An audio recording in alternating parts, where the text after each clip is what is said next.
அனைவருக்கும் அன்பு வணக்கங்கள். உருவாய் அருவாய் உளதாய் இலதாய் மறுவாய் மலராய் மணியாய் ஒளியாய் கருவாய் உயிராய் கதியாய் விதியாய் குருவாய் வருவாய் அருள்வாய் குகனே. இப்படி அனைத்துமாய் அருள் தரும் குகன் நாம் மனத்தில் நினைக்கும் தோற்றத்தில் நம் முன் தோன்றினால் நமக்கு எப்படி ஒரு ஆனந்த பரவசம் உண்டாகும். அப்படி காண்பவர் மனதிற்கு ஏற்ப தம் உருவை காட்டி அருளும் குமரனின் அற்புத ஸ்தலமான எட்டுக்குடிதான் கந்தசஷ்டியின் 5ஆம் நாளான இன்று நாம் பார்க்க இருப்பது. தமிழ்நாட்டில் நாகப்பட்டினம் மாவட்டத்தில் உள்ள எட்டுக்குடி முருகன் கோவில் மிகவும் பழமையானது. இங்கு முருகன் வள்ளி தெய்வ யானையுடன் மயில் மீது அமர்ந்து அருள் பாலிக்கின்றார். இங்கு முருகனை காண வரும் பக்தர்களின் மனநிலைக்கு ஏற்ப தன் உருவத்தை மாற்றிக்கொண்டு காட்சியளிக்கின்றார். அருணகிரிநாதரால் பாடல் பெற்ற ஸ்தலம். இந்த கோவிலை சுற்றி 8 திசைகளிலும் சிவஸ்தலங்கள் சூழ்ந்துள்ளது.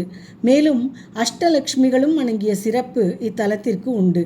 கந்தபுராணத்தில் கூறியுள்ளபடி இங்கு அருள் பாலிக்கும் முருகன் சூரபத்மனை அழிப்பதற்கு முன்பாக தேவேந்திரனாகிய மயில் மீது ஏறி அமர்ந்துள்ள ரூபத்தில் காணப்படுகிறார்.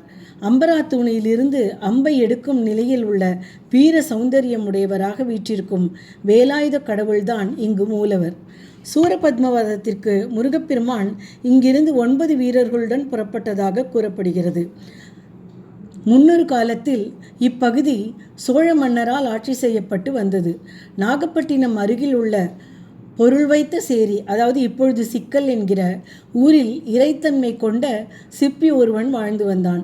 அந்த சிற்பி ஒரு அற்புதமான முருகன் சிலையை செதுக்கினான். மிகுந்த அழகுடன் காணப்பட்ட அந்த முருகன் சிலையை கண்ட மன்னர் இதே போன்று இன்னொரு சிலையை சிற்பி செய்துவிடக்கூடாது என எண்ண சிற்பியின் கட்டை விரலை வெட்டிவிட்டார்.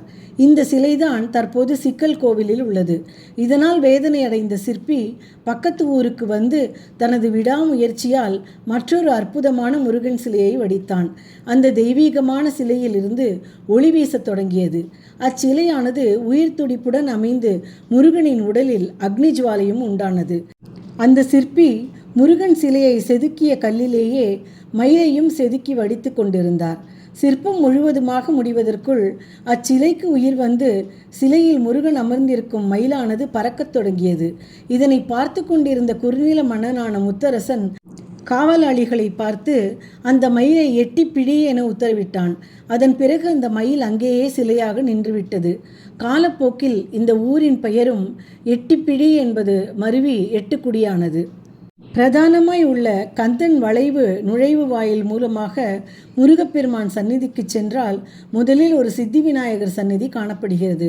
கருவறையில் வள்ளி தெய்வ யானையுடன் 3 முகங்கள் மற்றும் 12 கைகள் கொண்ட முருகன் கிழக்கு நோக்கி மயில் மீது அமர்ந்த நிலையில் அருள் காட்சி தருகிறார்.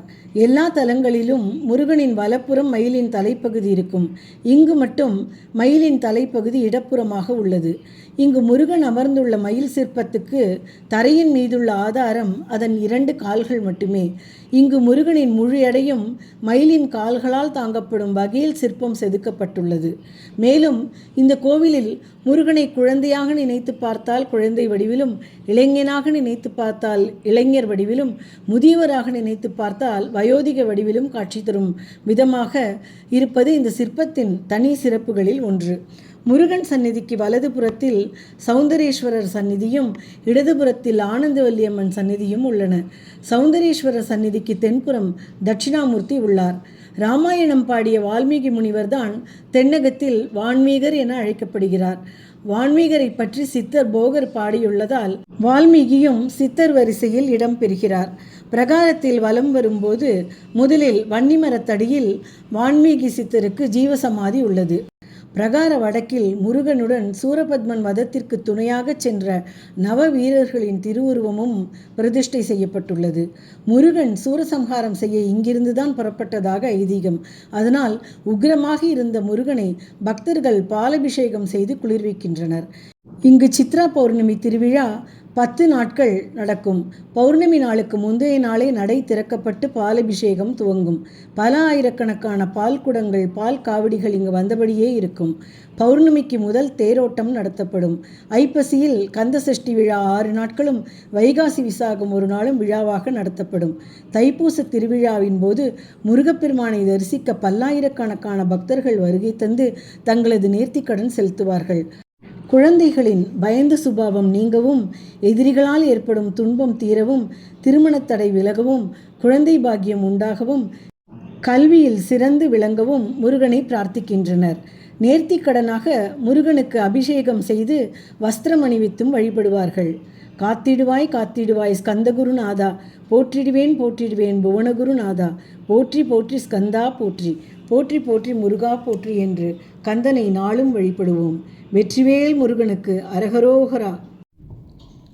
ஓங்கு மைம்புலனோட நினைத்தின் பயர்வேணை, ஓங்கு மைம்புலனோட நினைத்தின் பயர்வேணை, ஓம் பெரும் பிரணவாதியுரை தெந்தனை ஆழ்வாய், ஓம் பெரும் பிரணவாதியுரை தெந்தனை ஆழ்வாய், வாங்கி வெங்கனை சூரர் குலக்கொம்பு கடாவி, வாங்கி வெங்கனை சூரர் குலக்கொம்பு கடாவி, வாங்கி நின்றன ஏவிலுகைக்கும் குமரேசா, வாங்கி நின்றன ஏவிலுகைக்கும் குமரேசா, மூங்கிலம்புய வாசமணக்கும் சரிமானு, மூங்கிலம்புய வாசமணக்கும் சரிமானு, மூண்ட பைங்குரமாது மணக்கும்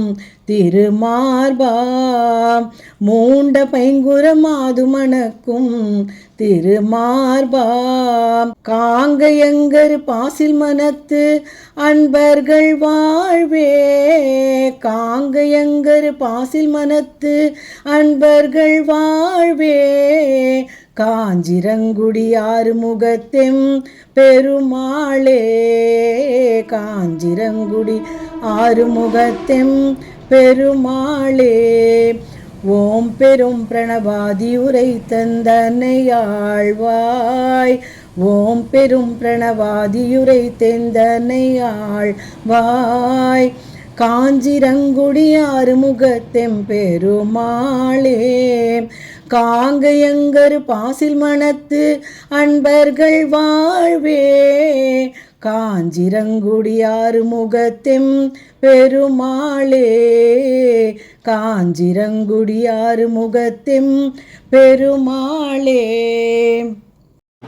பச்சை மயில் வாகனனே சிவபால சுப்பிரமணியனேவா, இச்சையெல்லாம் உன்மேலே வைத்தேன் எல்லளவும் பயமில்லையே, கொச்சை மொழியானாலும் உன்னை கொஞ்சி கொஞ்சி பாடிடுவேன், சர்ச்சையெல்லாம் மறைந்ததப்பா எங்கும் சாந்தம் நிறைந்ததப்பா,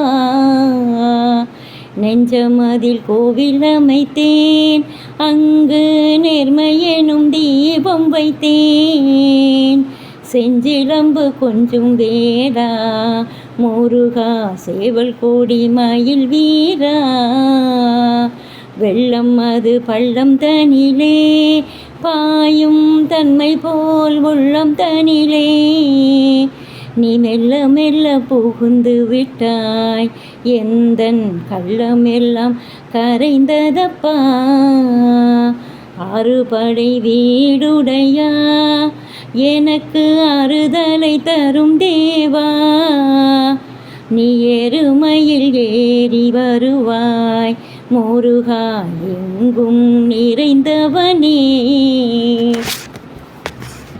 அலைக்கடல் ஓரத்திலே எங்கள் அன்பான சண்முகனே, நீ அலையா மனம் தந்தாய் உனக்கு அனந்த கோடி நமஸ்காரம், அலைக்கடல் ஓரத்திலே எங்கள் அன்பான சண்முகனே, நீ அலையா மனம் தந்தாய், உனக்கு அனந்த கோடி நமஸ்காரம்.